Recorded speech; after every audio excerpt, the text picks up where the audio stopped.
Snaps and swivels are excellent tools to have in your tackle box, and they can make or break your presentation depending on how you use them. But how do you know when, or more importantly, when not to use snaps and swivels? In this video, I'm going to cut through the confusion and tell you exactly when snaps and swivels belong on your line and when they don't. Now let's get started with swivels. Now swivels have three main purposes when it comes to fishing.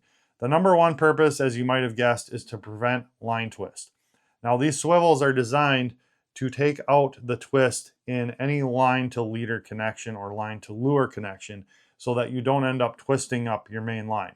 So when you tie, say, a short leader on the back end of this to a lure that spins, it's going to allow that leader to spin but not twist up the main line because the swivel is going to take the twist out of it and it's going to spin instead of your line. Very important in some situations. Number two purpose for these swivels is really a line-to-line connection.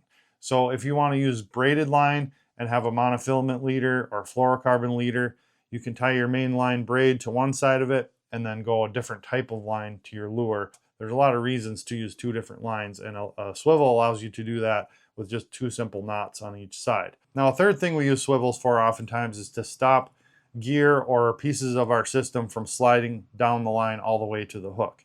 So for instance, on a Lindy rig, we'll use that to keep an egg sinker from sliding back to the hook. A slip bobber system, you typically use a swivel to stop the bobber from sliding all the way down the hook and getting caught. Also on a planer board system that breaks loose, oftentimes you'll let that board slide all the way down to the swivel, but you don't want it to slide down and knock the fish off. So just kind of adds a stopping point in our line to stop some of that sliding gear from moving back and forth. Now, when do we want to use a swivel to prevent line twist? There are a couple situations. Virtually any time when you're trolling spoons or spinners or flashers, anything that can spin and twist the line over a long period of time, doesn't matter what kind of line you're using or what kind of setup you're using, you want to use a swivel in there somewhere, and sometimes multiple swivels depending on your setup, because trolling a spinning lure through the water creates line twist like nothing else. Now another situation is if you're casting a spinner, like a spinning lure, such as this for instance, where that spinner is spinning through the water and it's also spinning the shaft of the lure constantly. That's a good place to use a swivel or a snap swivel. Now we'll get into snap swivels in a little bit, but they are included in the swivel category. Another case is when you're vertical jigging a lure that likes to swim in a circle, like a jigging wrap. Oftentimes those will continue to just twist up your line unless you're using some type of swivel. Now, there is a difference between using a swivel on monofilament versus braid. Braided line can take a lot more twisting, and I've found you can get away with not using a swivel most of the time unless you're trolling with braided line. Monofilament or fluorocarbon, total different story. That cannot take twisting hardly at all. So I use swivels much more when I'm trolling with mono or casting with mono, because it's going to take that twist out that causes so many problems with those types of lines. But really, braid is pretty twist resistant, I guess you would say. Now, when do we use a swivel for a line-to-line connection? Oftentimes trolling, it works great because you need a swivel in there anyway. You can use braided line or a heavier line and then go lighter to your leader if you want to. Also, if you're not confident tying a line-to-line knot. Now, I definitely recommend in most applications you learn to tie an FG knot or a double uni knot if you want to use braid. Learn to tie that knot so you can have a nice long mono or fluoro leader and you don't have to use the swivel. But using a swivel and a short leader of 1.5 feet or so of monofilament or fluorocarbon is still better than tying braid directly to the lure. You almost never want to tie braid directly to a lure unless you're flipping heavy cover for bass or frogging or something like that. Use that swivel to give yourself a little bit better leader on that line. Now, you don't want to tie too long of a section or you're going to end up reeling that swivel up into your guides. And that's why I recommend using the line-to-line knot, because you can make a nice long leader and not worry about reeling that swivel up there. But you start reeling swivels into your guides, you're going to start smashing guides, breaking guides, and that is something you definitely do not want to do. So that pretty much covers swivels. Now let's get into snaps. So there are a few applications for snaps as well, but the primary reason for using a snap is to make a quick line to lure connection without having to tie a knot. It's a very quick way to just snap that thing open, clip a lure on, snap it shut, and not have to retie every single time that you want to change your bait. Another purpose for using snaps is to reduce line wear on certain types of lures that have not necessarily a smooth eyelet to tie onto, and that snap can kind of absorb some of those sharp edges. Now, a third thing that snaps can actually do is enhance the action of certain lures, because that bend can actually allow the lure to kind of swing freely in that clip versus having a hard line tied to it that kind of stiffens the action. Now let's talk about when to use snaps. Snaps work really well when you're rotating through a lot of different baits in a day.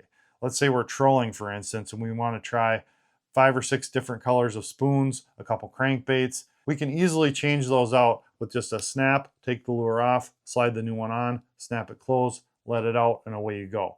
So it's just a huge time saver when we're rotating through all kinds of different lures. Now, another case where we want to use a snap is when we have a bait that has a hard-sided line tie with corners or edges that could chafe our line if we tied onto it directly. Something like this blade bait. You can see here it's got a square edge on those 3 line ties. If we tie directly onto that, it's going to wear through our line really quickly. So we're just going to use that snap, slide it through, snap it closed, and now that snap is going to take all the brunt of that wear on that hard edge.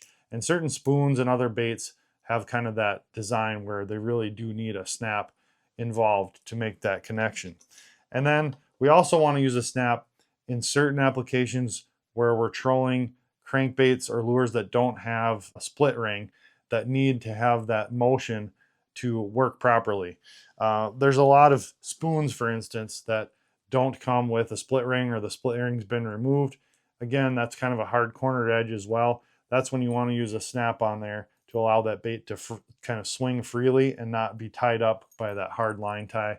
And even certain crankbaits and jerk baits, you can use that method to give that bait a little bit more action, as long as you use a snap that's not too big for the lure. So those applications are really when you want to use a snap. Now, when do we not want to use a snap? Anytime you're using a live bait presentation with a single hook or a treble hook, any kind of live bait finesse scenario, you do not want to use a snap. It's going to completely ruin the action, and you want that live bait to look as natural as possible in the water with no hardware on it. Just tie direct, just take the time to tie a good knot.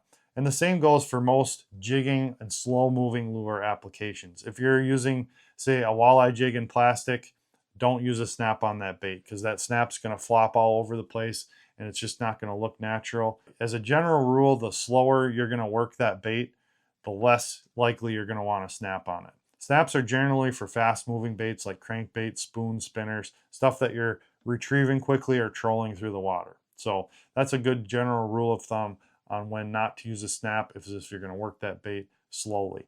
Now, the other thing that a snap will do is it'll ruin a weedless presentation, because as you can see, there's a bunch of hard edges on that bait, and if you're using something weedless, that snap is going to snag on all kinds of weeds, give you all kinds of problems, and there's really no need for it. So if you're running it through the weeds, also leave that snap off of it, and you're going to have much better luck. So that pretty much covers your snaps and your swivels individually. Now let's talk about this little guy, the snap swivel. A snap swivel is basically just a snap and a swivel integrated into one piece. Unfortunately, a lot of people just use these out of kind of habit rather than for any particular reason. They use it in place of just a snap. The only time I really use a snap swivel is when I'm fishing a bait like a spinner or a spoon that I'm casting and retrieving at a fast pace. There's so much hardware on a spinner or a spoon already that it really doesn't affect the look of the bait that much.